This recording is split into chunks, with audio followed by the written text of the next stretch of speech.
Good evening. Thanks for joining us for First Alert 6 at 6. I'm Brian Mastery. And I'm Erin Sullivan. Let's get into our top 6 headlines at 6 o'clock. Breaking within the hour, Elizabeth O'Connor has resigned her position for the Nebraska Board of Regents.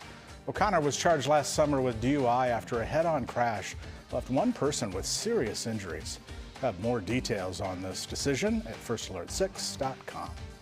Nebraska lawmakers meeting before today's session to possibly expel Dan McEwen of Amherst.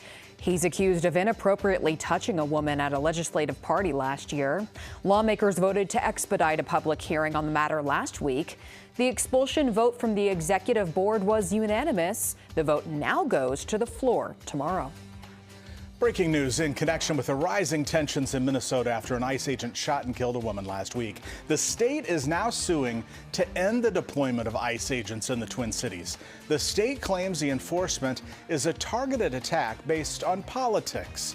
Homeland Security maintains the deadly ICE shooting was justified and says the officer was acting in self-defense. The Farnham Street Bridge over Interstate 480 is no more after crews demolished it this weekend. The construction already having impacts on nearby businesses. Zen Coffee Company has cut some employees' hours as sales slow down. The reconstruction of the bridge will take about a year to complete.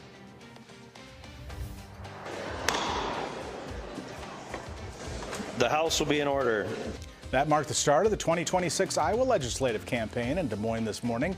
First order of business, swearing in new members that break the Republican supermajority this session. We'll take a deeper dive into how lawmakers are addressing Iowa's financial condition. That's coming up in a few minutes.